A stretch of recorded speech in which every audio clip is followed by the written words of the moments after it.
Good day, ladies and gentlemen. Hope you're having a great day. Um, so, I thought I'd make this video actually, just even for the all three of us in general from FSP, because it has been some time actually since the it actually happened, and which is actually quite sad because we would have recorded this much earlier, but our audio setups like kind of uh, went a wire, and we weren't able to record stuff, and it took us like about a week to fix, basically. Uh, but now that we're back on track, um, I thought that this would be the thing that we record first, and uh, that is the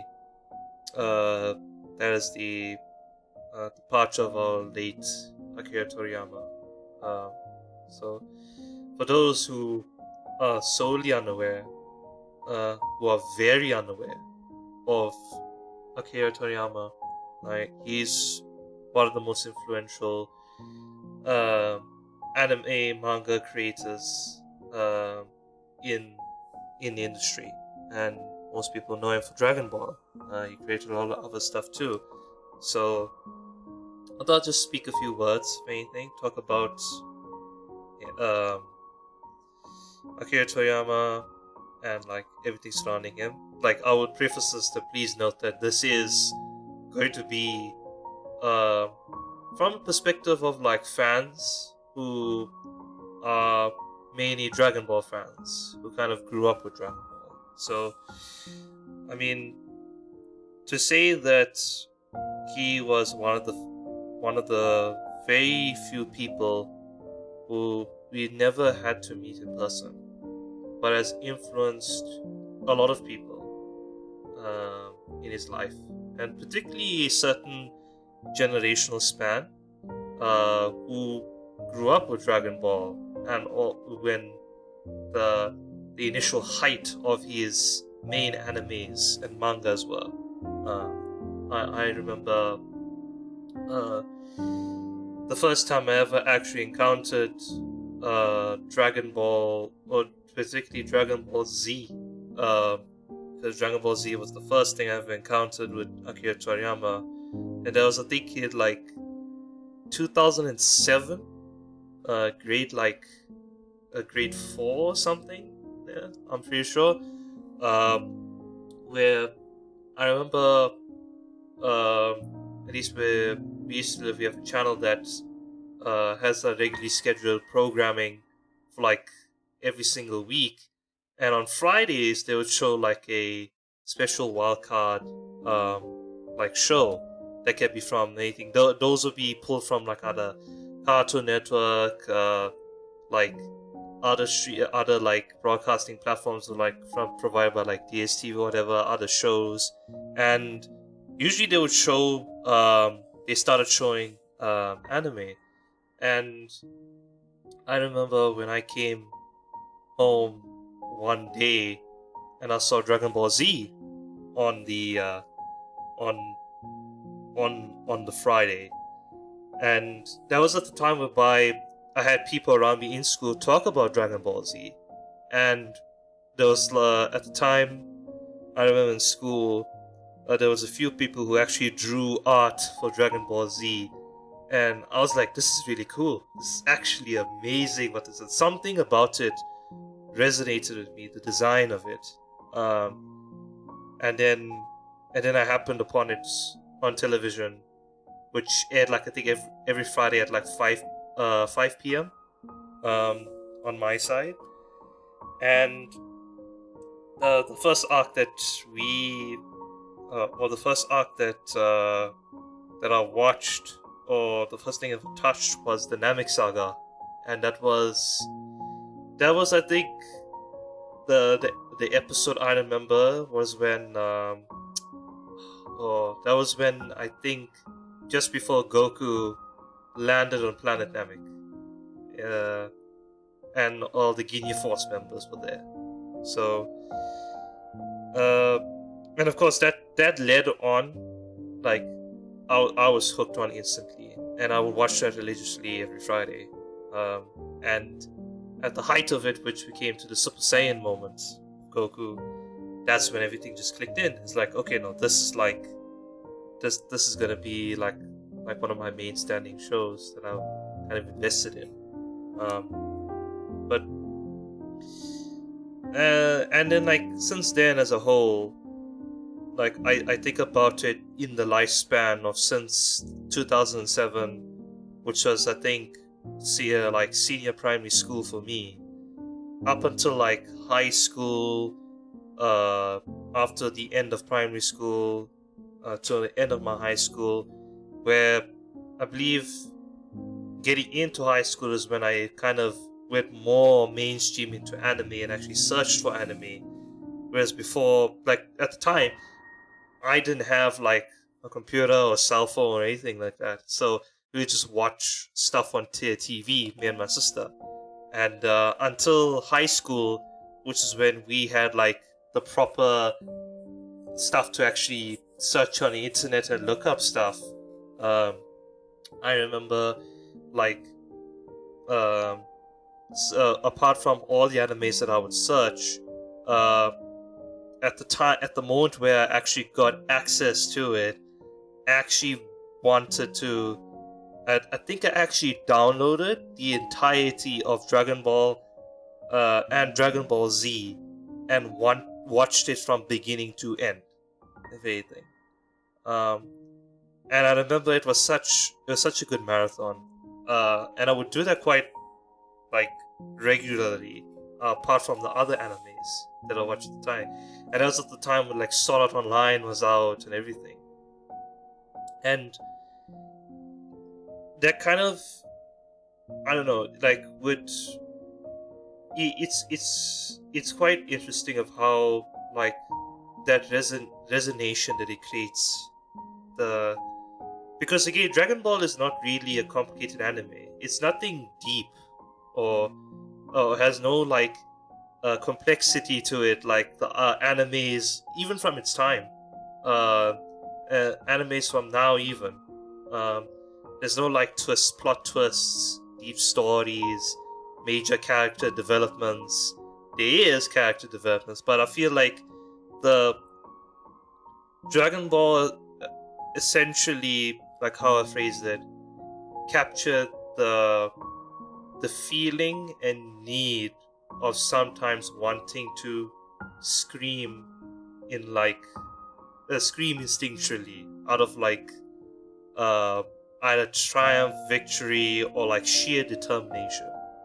It kind of like personified that, and it expressed that very good. And I still hold today that Dragon Ball is one of those animes that is one of the best animes to ever deliver the message of why you should not give up, if anything. Even though like it may have been oversaturated for the past few years now.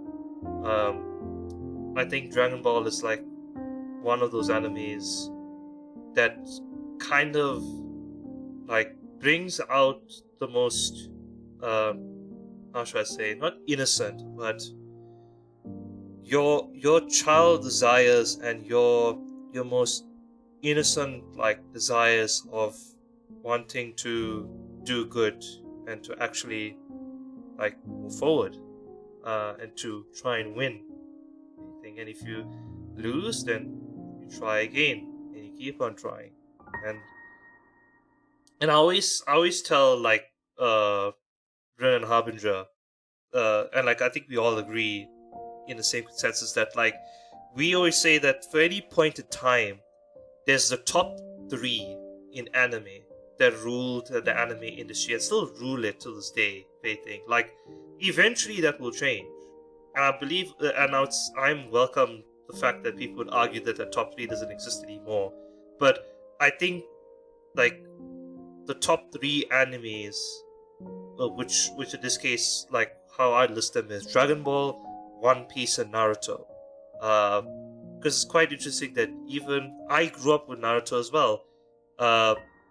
During my university years is when I actually started watching Naruto Shippuden, and I remember watching that with Ren. and we grew up with that, and that had like a better story and better character elements and stuff than Dragon Ball.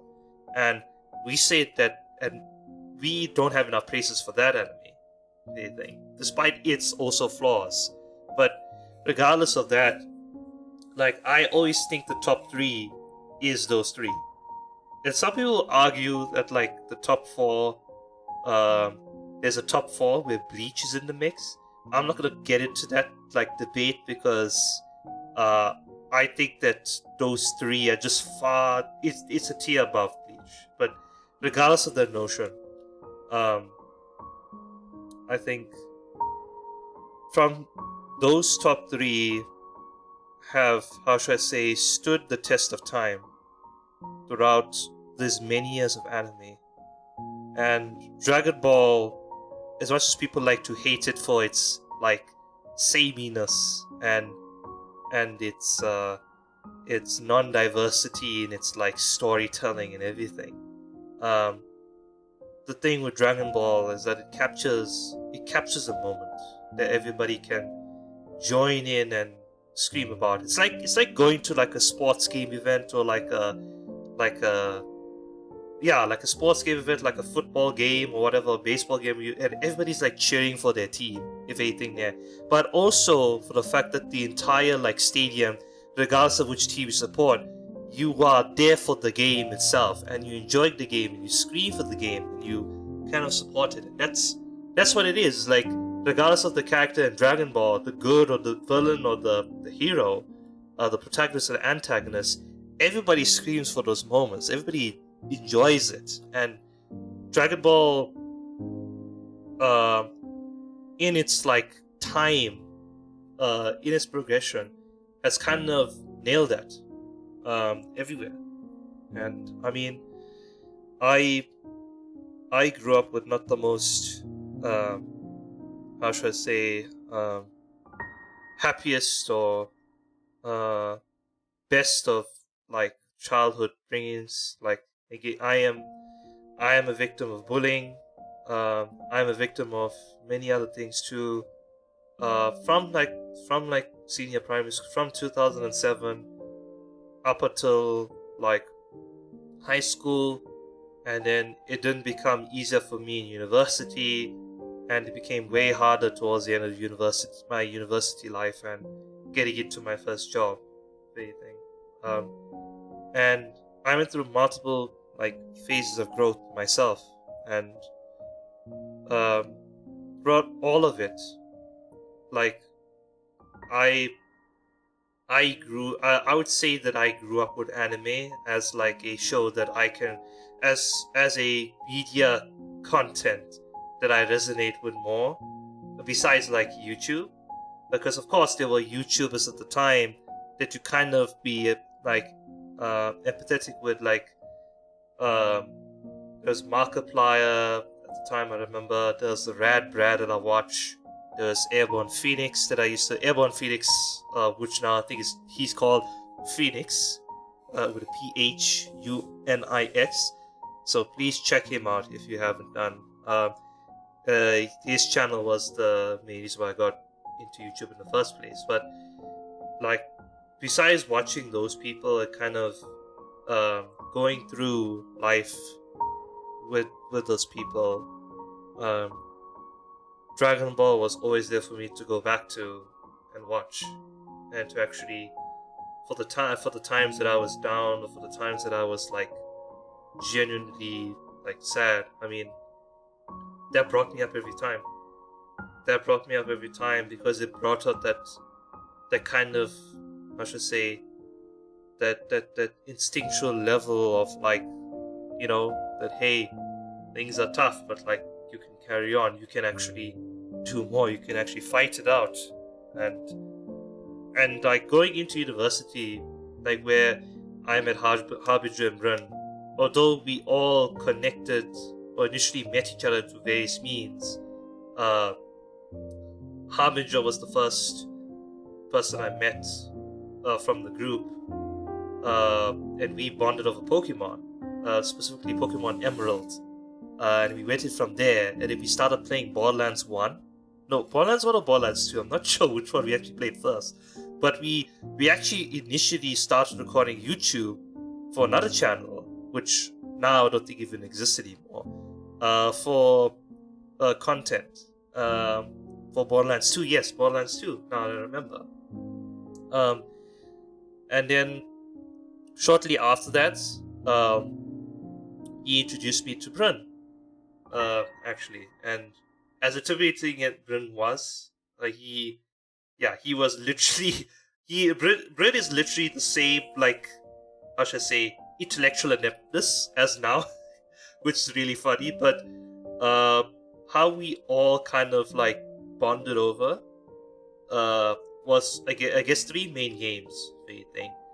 Of course, one is Divinity, where that was an entire campaign that we did. We actually played the game 3 times. And I believe the ones that are on the channel right now is the third campaign that we ever played. The other game, of course, was Borderlands 2, which we played before that. We actually enjoyed, which Harbinger introduced to us, and we thoroughly enjoyed the game. And the third game, which we could bond over without even sitting down or at our computers and needing sessions, was Dokkan, actually.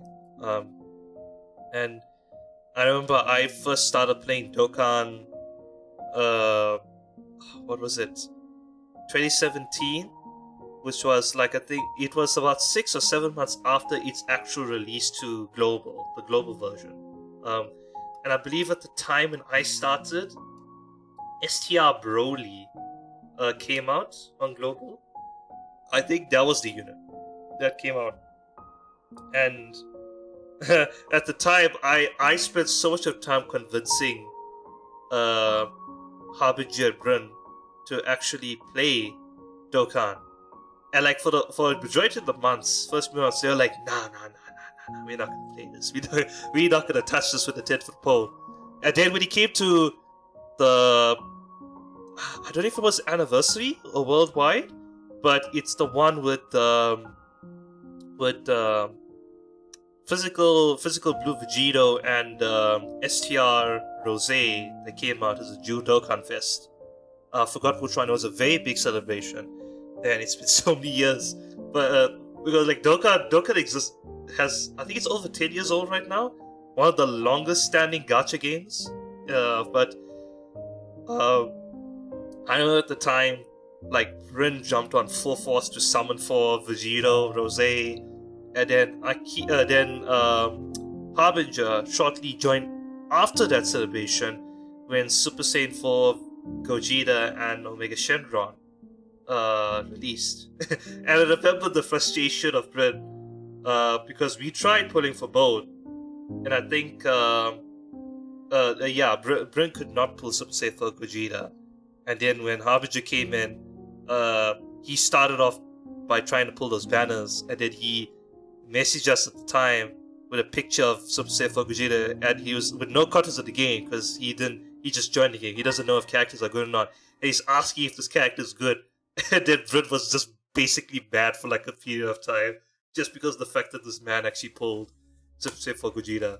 But I mean, from us, our university time and going forward, where we all watched anime, we all play games together, Dragon Ball as a whole is what kind of kept us together and kind of excites us every time. Like, I mean, now is a better time ever for Dragon Ball than it was like many years ago. Like, we had like Dragon Ball Super, which the beginning started off bad and then it went really good. And then we had the movies, the best movies of the Dragon Ball franchise ever, Dragon Ball Super Broly, and of course Dragon Ball Super Hero. And then all three of us still play like the games that we play right now that we have invested the most time in actually is Dokkan, Dragon Ball Legends, which is the other gacha mobile game, and But yeah, no, those two, if anything, those two mobile games. Like, apart from all the stuff we discussed about, Dragon Ball is in all the discussions in some form, if anything. And it's kind of cemented as a part of our lives. And, um, like, I would say if it weren't for Dragon Ball, if it weren't for Akira Toriyama, a lot of the stuff in my life wouldn't have happened without it.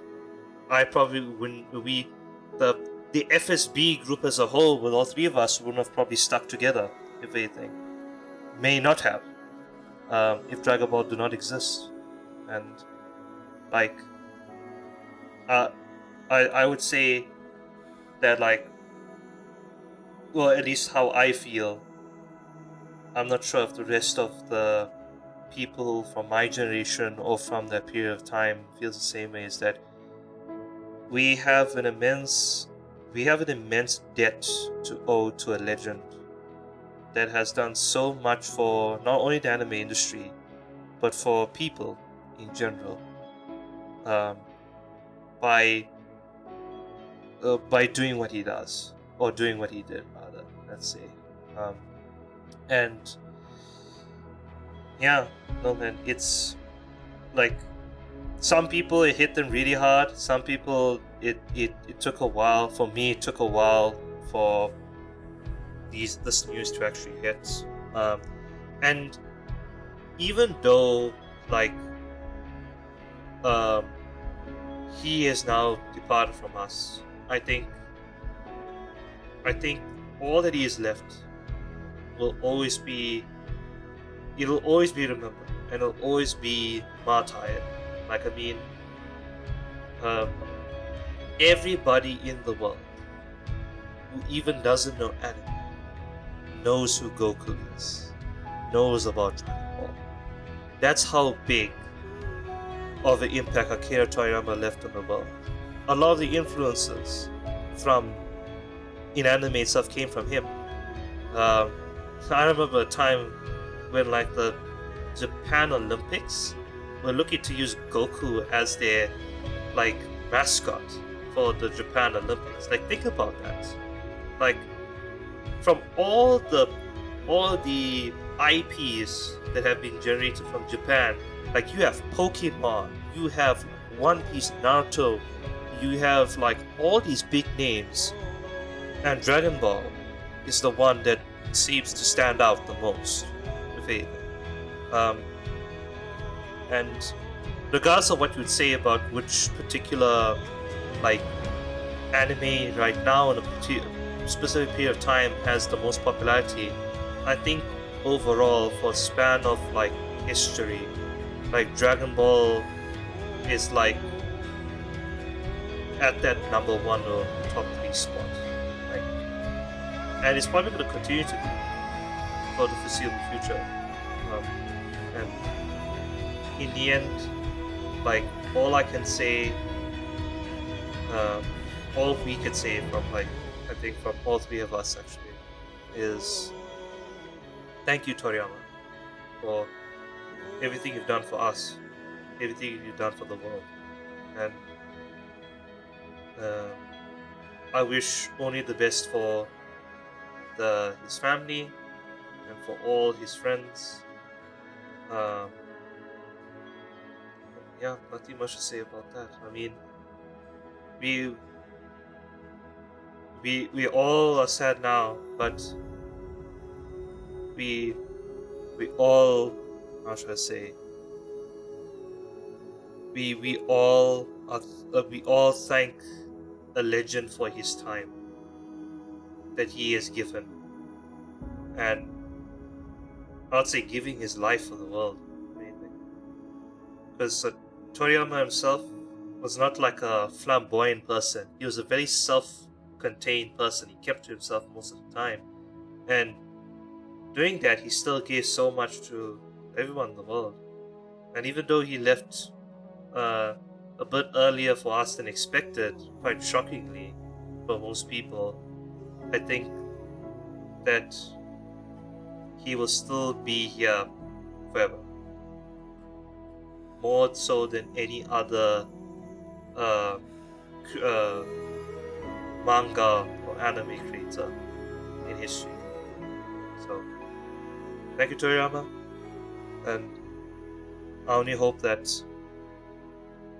all your IPs, Dragon Ball Super, will continue to change, influence the world, and make people happy today. I mean, Dragon Ball itself is still long running, one of those long running animes, and even though people bitch maybe milking it or whatever, I think that kind of photo comparison of the before and after, where before you kind of were a child sitting in front of a television and watching Dragon Ball, whereas now you have a high definition, like a high definition television with a streaming platform that you can watch Dragon Ball Super or the next anime or whatever. Like, the feeling is the same. Nothing has decayed over time, and it's all thanks to him. So, thank you all for listening, yeah, and hope you have a great day. Yeah. Cheers, guys.